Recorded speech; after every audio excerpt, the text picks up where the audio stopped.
Navadurga theme. அந்த நவதுர்கா தீமுக்கு அந்த headline என்னன்னா, யதா நானி பூஜ்யந்தே ரமந்தே தத்ர தேவதாக யத்ரைதாஸ்து ந பூஜ்யந்தே சர்வஸ்தோத்திர பலாக கிரியாக.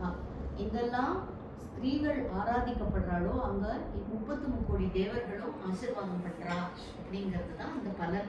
ஸோ நவராத்திரியிலேயே நம்ம வந்து அம்பாளை வந்து வர்ற ஆத்துக்கு வர்ற சுவாசினிகளையும் கன்னியாகளையும் அம்பாளா நினைச்சுதான் நம்ம ஆராதனை பண்றோம்.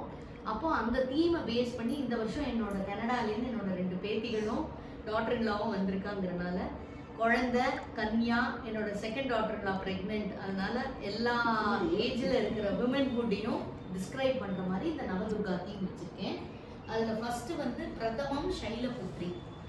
அந்த சைலபுத்ரிங்கிறதுக்கு தீமை எலாபரேட் பண்றதுக்காக ஹிமவான் அண்ட் மேனா அவ 2 பேருக்கும் அம்பாள் வந்து பார்வதியா பிறக்கும் போது மானசரோவர் லேக்ல சஹஸ்ரதள பத்மத்துல பொன் குழந்தையா வரா.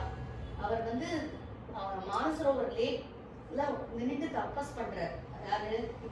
ஹிமவான். அதுக்கு அம்பாளை பார்வதி வந்து பிறக்கிறா. அதுல அது வந்து சைலபுத்ரி. இன்னொன்னு என்னன்னா, மலையத்வஜ பாண்டியனுக்கும் காஞ்சன மாலைக்கும் புத்திரகாமேஷ்டி யாகத்துல 3 வயசு பொன் குழந்தையா அம்பாள் வரா. அது 2 சைலபுத்ரிக்கு எக்ஸ்பிளைன் பண்ணியிருக்கேன்.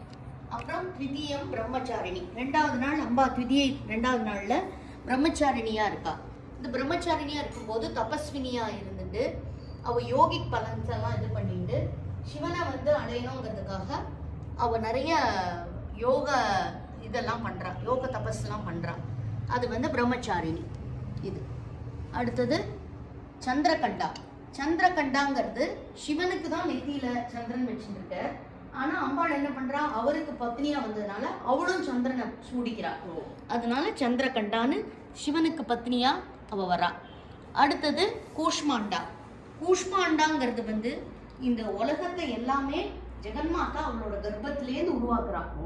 அதை வந்து திருநெல்வேலியில கூட நீங்க பாத்தீங்கன்னா காந்தியநதி அம்மனுக்கு முளைப்பாயிரு கட்டி வயிற்றுல வச்சு கட்டி அந்த முளைப்பாரியை இது பண்ணுவா. அத மாதிரி அங்க நான் முளைப்பாரியை வளர்த்தி அங்க குஷ்மாண்டாங்கிற அந்த வளகாப்பு அம்மனுக்கு அங்க வயிற்றுல கட்டி இருக்கு. அங்க அது குஷ்மாண்டா. அடுத்தது ஸ்கந்தமாதா, குழந்தை பிறக்கிறது. அது யாரு? ஸ்கந்தமாதாவா இருக்கா, அவோ தாயாரா. அது அடுத்தது வந்து காத்யாயினி. காத்யாயினி தேவி வந்து காத்யாயன மகரிஷிக்கு பொண்ணா பிறக்கிற, அதுதான் காத்யாயினின்னு பேர் வருது. இந்த காத்யாயினி விரதம் இருந்ததுன்னா மகாவிஷ்ணுவே நமக்கு பத்தியா வருவாருங்கிற ஒரு ஐதீகம். இது என்னன்னா, மார்கழி மாசம் தனுர் மாசத்துல விடிகாலம்புற பிரம்ம முகூர்த்தத்துல எழுந்து பண்ற விரதம் அது. அதை வந்து நம் பெரியாழ்வார் வந்து ஆண்டாளுக்கு சொல்லித்தர, அதை வந்து அவ ஃபாலோ பண்றா. இது வந்து அஷ்ட சகிகள், கிருஷ்ணரோட அஷ்ட சகிகள். இவா வந்து கிருஷ்ணர் சக்கியா இருக்கிறதுக்காகவே அவ வந்து அந்த காத்யாயினி விரதம் இருக்குதான் கிருஷ்ணருக்கு சக்கியா இவாளுக்கு வர முடிஞ்சது. அதை கான்செப்டை அங்க வச்சிருக்கு. அது காத்யாயினி. அப்புறம் காளராத்திரி.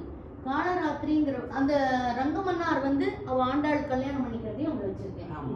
அது அங்க ஆண்டாள் கிருஷ்ணன். அப்புறம் காளராத்திரி. காளராத்திரிங்கிறது துஷ்ட நிகிரகம் சிஷ்ட பரிபாலனம். துஷ்ட நிகிரகம் பண்றதுக்காக அவ 18 கைகளோட மகாகாளி ரூபமா உருவாரா.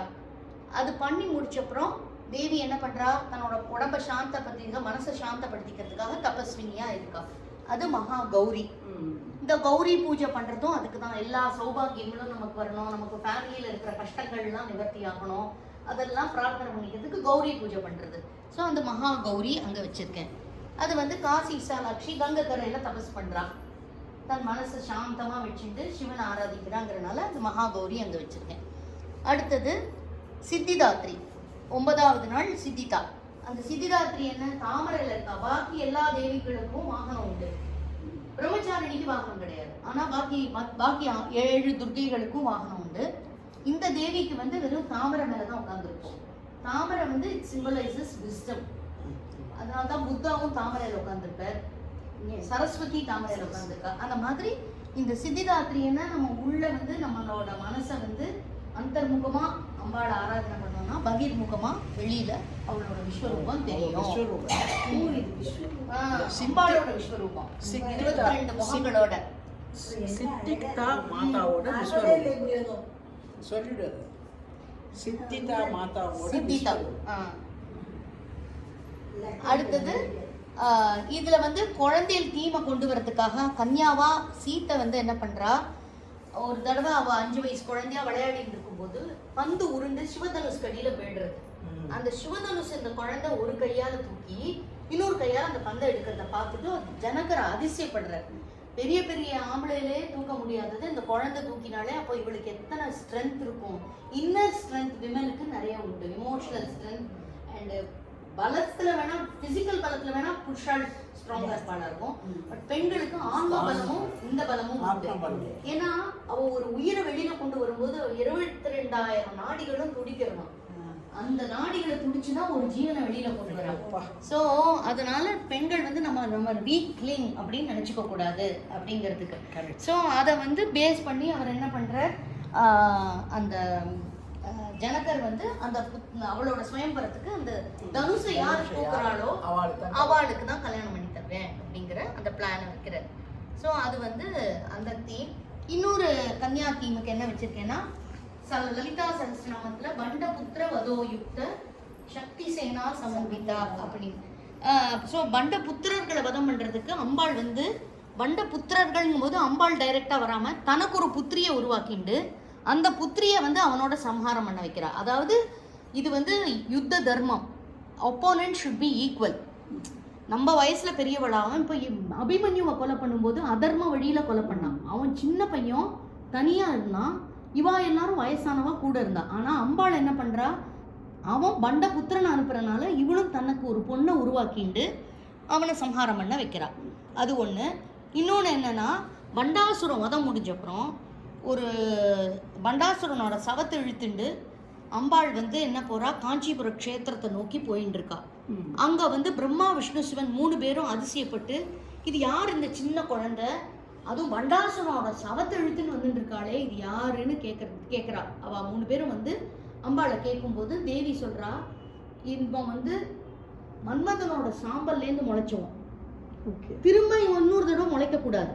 அதனால இவனால நிறைய உலகம் கஷ்டப்பட்டுடுத்து. அதனால இவனோட சவத்தை வந்து பூமியில புதைச்சிட்டு அதை சுத்தி காயத்ரி மண்டபம், காயத்ரி அக்ஷரத்தால 24 தூண் அமைச்சு அந்த கர்ப்ப கிரகத்தை மூடி வச்சுட்டு கார்த்தால பங்குனி உத்திரத்துல சூரியோதயத்துல நீங்க அந்த கதவை திறந்தீங்கன்னா நான் யாருன்னு தெரியும்னு அம்பாள் சொல்றா. அப்போ பங்குனி உத்திரம் கார்த்தால அதை திறக்கும் போது பார்த்தா அங்க காமாட்சி அம்பாள் இருக்கா.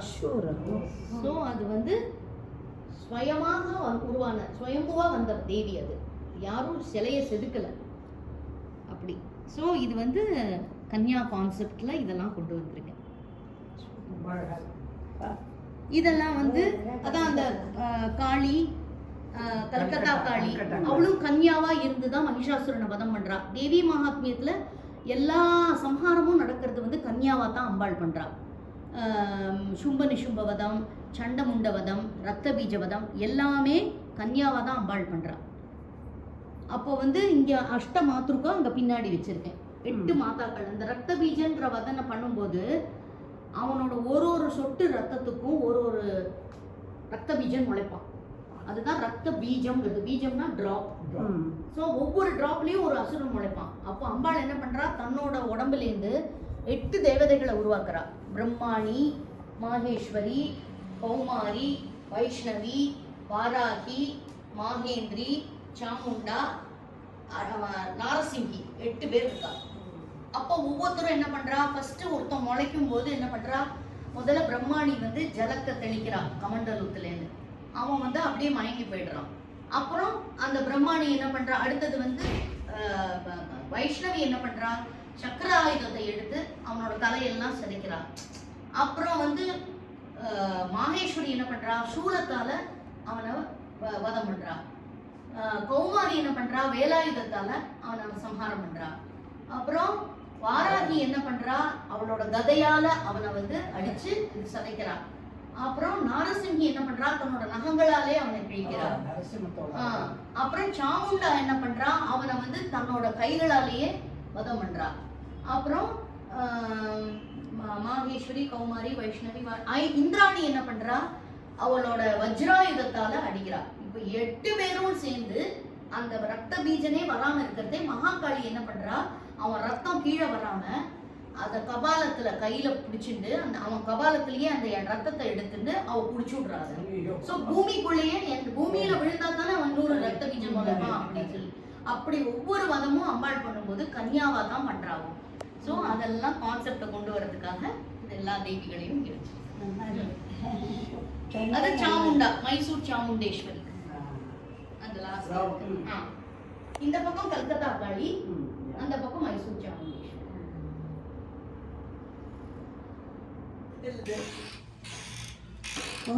இப்ப கிருஷ்ணன் படுத்துங்க சந்தான கோபால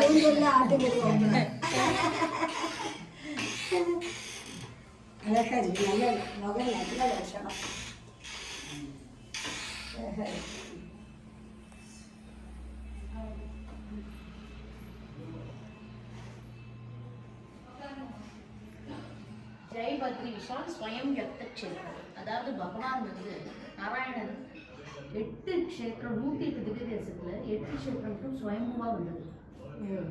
அது வந்து யாரும் உருவாக்குனது. ஸோ அப்போ ஸ்வயம்புவா வைகுண்டத்துலேருந்து வந்து அங்கே இறங்குறாரு.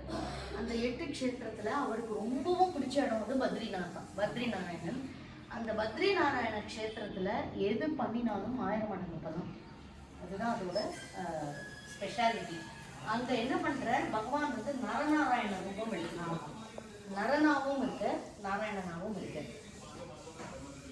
அந்த கதை எப்படின்னாக்க, மூர்த்திங்கிற இவரோட அவர் பேர் என்ன, பிரஜாபதி, தக்ஷ பிரஜாபதியோட பொண்ணு மூர்த்தியும் தர்மதேவருக்கும் அவ தபஸ் பண்றா. பத்ரி க்ஷேத்திரத்துல தபஸ் பண்ணி நரநாராயண ரூபம் பகவான் எடுத்துக்கிறார். எதுக்குன்னா, சஹஸ்ர கவச்சன்னு ஒரு அசுரன், அவன் வந்து 1000 கவச்சத்தோட வந்து ஒரு கவச்சம் அவனோடத எடுக்கணும்னா ஒருத்தர் 1000 வருஷம் தவமும் பண்ணணும், போரும் புரியணும் ஒரே சமயத்தில். அப்போ ஒருத்தர் ஒன்று தவம் தான் பண்ண முடியும், இல்லைன்னா போர் தான் பண்ண முடியும். ரெண்டும் சேர்ந்து பண்ணணும்னா அதுக்காக பகவான் என்ன பண்ணுறார், ஒரு நர ரூபத்தில் போர் பண்ணிட்டு நாராயண ரூபத்தில் தபஸ் பண்ணுறார். அதனால அந்த பத்ரி நாராயணன் கோலம் பார்த்தாலே தபஸ் கோலம். தட்சிணாமூர்த்தி உட்காந்துட்டு இருக்கிற மாதிரி அப்படி உட்காந்துட்டு இருப்பார், மடங்கி காலை மடக்கி தபஸ் கோலத்தில் பத்மாசனத்தில் உட்காந்துட்டு இருக்கார். அப்போ பகவான் வந்து நாராயணனா தபஸ் பண்ணும்போது மகாலட்சுமி வந்து இலந்த மரம், அதுதான் பத்ரிங்கிறது, இலந்த மரமாக அங்கே பகவானுக்கு நிழல் கொடுத்து சாமரம் வீசுறா. அவளோட அந்த பிரான்ச்சஸால் அவள் சாமரம் வீசுறனால அந்த க்ஷேத்திரம் பேர் பத்ரிகாசிரமம் அப்படின்னு பேர் வருது. அப்புறம் வந்து அங்கே என்ன இன்னொரு ஸ்பெஷாலிட்டினா, அலக்நந்தா நதி இருக்கே, அது வந்து பத்ரி க்ஷேத்திரத்துக்கு மேலே இருக்கிறது வந்து நீலகண்ட பர்வதம்னு. அந்த நீலகண்ட பர்வதத்துலேருந்து தான் அலக்நந்தா நதி ஓடி வரா. அப்போ அந்த நீலகண்ட பர்வதம் வந்து அதை தடுத்து நிறுத்தும் போது இந்த தேவேந்திரன் என்ன பண்றார், ஐராவதன் யானையை வந்து மேல ஒயிட் எலிஃபண்ட் ஐராவதத்தை அதோட 4 தும்பிக்கை, அதுக்கு 4 இது டஸ்க்கு, அந்த 4 டஸ்கால அந்த ஐராவதத்தை புழக்க சொல்றாரு. அப்போ அது நரபர்வதமும் நாராயண பர்வதமா ரெண்டா உடஞ்சு விடுறது. நடுவுல அலக்நந்தாங்கிறது கேர்ள்ஸ், மகாவிஷ்ணுவோட சுருண்ட கேசம் மாதிரி சுருண்டு சுருண்டு சுருண்டு சுருண்டு வரலாம். ஸோ மேலேந்து அழகாபுரி பட்டணம், இவனோடது அழகாபுரிங்கிறது குபேரனோட பட்டணம், அது அங்கேருந்து அப்படியே ஒழிஞ்சு வரா. நிதானமா அப்படி இறங்கி இறங்கி இறங்கி இறங்கி பத்ரிகா நாராயணனோட பாதத்துல வந்து விழறா. அதனாலதான் அவளுக்கு பேரு விஷ்ணு பாதோத்பவி அலக்நந்தான்னு பேரு. விஷ்ணு பாதத்திலேருந்து உருவாறானாங்க, அதனால அவ பேரு அந்த அந்த அந்த க்ஷேத்திரம் அது. அதுக்கப்புறம் என்ன ஆகுதுன்னா, இந்த நரனும் நாராயணனையும் அதான் ஒரு தடவை பண்ணா 1000 மடங்கு பலன் இல்லையா. அப்போ அவ வந்து பேரு சேர்ந்து 999 கவச்சத்தை எடுத்து விடுறா. ஒரு கவச்சம் இருக்கும்போது அவன் என்ன பண்றான், சூரிய லோகத்துல போய் சூரியன் கிட்ட அடைக்கலம் புகுந்து விடுறான். அப்போ பகவான் என்ன பண்றார், துவாபர யுகத்துல அவ நரநாராயணர்கள் வந்து கிருஷ்ணனும் அர்ஜுனனுமா பிறக்கிறா. அவன் வந்து கர்ணனா வந்து பிறக்கிறான் கவச்ச குண்டலத்தோட. அதுதான் அங்க வச்சிருக்கேன் பாருங்க, அந்த பாரத யுத்தம். அப்புறம் இந்த அலக்நந்தா நதியோட அதை தாண்டி வரும்போது தான் அந்த இவர் இருக்காரு வியாச மகரிஷி பாகவதம் இதெல்லாம் எழுதுறாரு பாருங்கோ. அதெல்லாம் இந்த சரஸ்வதி நதி தீரத்துல தான் எழுதுறார். அப்போ வியாசர் குகையில இருந்து அங்க வியாச குகை இருக்கு. ஸோ அதனால சரஸ்வதி வியாச குகை, வியாசர் பிள்ளையார் மகாபாரதம் எழுதுற இவர் சொல்ல சொல்ல அவர் எழுதுற அது. அப்புறம் வந்து இப்படியே நடந்துட்டு இருக்கும்போது என்ன ஆகுது, கலியுகத்துல புத்திஸ்ட் வந்து அதை ஆக்குபை பண்ணிட்டு விடுறான். அப்போ வந்து ஆதிசங்கரர் இந்து தர்மத்தை நிலைநாட்டணுங்கிறதுக்காக அவரோட ஒரு சிஷ்யரான பத்மபாதரை, அவர் வந்து நரசிம்ம பக்தர். இன்னொன்று நரசிம்மமூர்த்தி இருந்தால் எந்த ஈவிலையும் அவர் வந்து அழிச்சுடுவார், ஈவில். ஸோ அந்த துஷ்ட சக்தியெல்லாம் அழிக்கிறதுக்காக நரசிம்மரை பிரதிஷ்டை பண்ணி இங்கே ஜோஷி மட், ஆதிசங்கரோட 4 கார்னர்ஸ் ஆஃப் பாரதத்துலேயும் 4 மடம் இருக்கு. நார்த்தில் பத்ரி நாராயணன் கஷேத்திரத்தில் ஜோஷி மட், கிழக்குல பூரி ஜெகநாத்தோட கோவில் கிட்ட இருக்கிறது வந்து கோவர்தன பீட்டம், மேற்குல துவாரகா பீட்டம், துவாரகால இருக்கிறது காளி பீட்டம், சவுத்துல ஸ்ருங்கேரி பீட்டம், சென்டர்ல காஞ்சி, அது வந்து சர்வ மூலாம்நாய சர்வஜ்ஞ பீட்டம். ஸோ உத்தராம்நாய சர்வஜ்ஞ பீட்டம் வந்து பத்ரி நாராயணன், பশ্চিமாம்நாய சர்வஜ்ஞ பீட்டம் வந்து காளி பீட்டம் இன் துவாரகா, பூர்வாம்நாய சர்வஜ்ஞ பீடம்ங்கிறது பூரி, தட்சிணாம்நாய சர்வஜ்ஞ பீடம்ங்கிறது ஸ்ருங்கேரி, மூலாம்நாய சர்வஜ்ஞ பீடம்ங்கிறது காஞ்சி.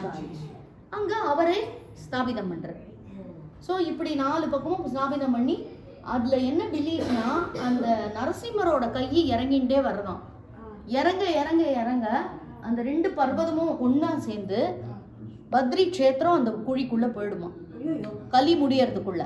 அதனால பவிஷ்ய பத்ரின்னு ஒரு இடம் வந்துருக்கு, உருவாயிட்டு இருக்கு. அங்க பார்த்தேன்னா நாராயணமூர்த்தி கொஞ்சம் கொஞ்சமா அந்த கல்லுலேருந்து வந்துட்டு இருக்காரு. இப்போ நீங்க போனேன்னா அந்த பஞ்சபத்ரியில பவிஷ்ய பத்ரியில அந்த நாராயணனை பார்க்கலாம். ஸோ அப்படி அந்த 5 பத்ரி இருக்கு அந்த சுத்தியே, அந்த க்ஷேத்திரத்தை சுத்தியே. ஸோ அது வந்து நாராயண இதுக்கு அப்புறம் இன்னொரு என்ன கதைன்னா, இங்க கிருஷ்ணி சுதப்பா அப்படிங்கிற கப்பல் வந்து தவா இருக்கா பகவான். அப்புறம் திரேதா யுகத்துல கஷ்யப்பருக்கும் அதித்திக்கும் வாமனனா பிறக்கிறார். அப்புறம் துவாபர யுகத்துல தேவகிக்கும் வசுதேவருக்கும் கிருஷ்ணனா பிறக்கிறார். அதை தவிர இவர் நரநாராயணன் ரூபமா அந்த மூர்த்திக்கும் தர்மதேவருக்கும் பிள்ளையா வரும். அதுதான் நரநாராயணன் ட்வின் ரூபம். அதே மாதிரி தசரதர் வந்து அவர் பூர்வ ஜென்மத்துல மனு ஸ்வயம்புவ மனு அண்ட் சத்ரூபாவா இருக்கா. அவ வந்து தபஸ் பண்றா நைமிச்சாரண்யத்துல, எங்களுக்கு குழந்தை பிறக்கணும் அப்படின்னு. அப்போ பகவான் என்ன சொல்றார், நீ வந்து தசரதனா பிறந்து நீ கௌசல்யாவா பிறக்கும்போது நானே ஸ்ரீராமச்சந்திரமூர்த்தியா வந்து பிறப்பேன் அப்படின்னு சொல்லி இது தசரதருக்கும் கௌசல்யாவுக்கும் ராமரா பிறக்கிறார். அப்போ இந்த ராம்லல்லா இங்க வச்சிருக்கேன். அப்புறம் இது வந்து வளகாப்பு அம்மன். ஸோ இங்கே ஆற்றுல வளகாப்பு நடந்தெல்லாம் இங்கே ஒரு முளைப்பாரி வச்சு இங்கே ஒரு இது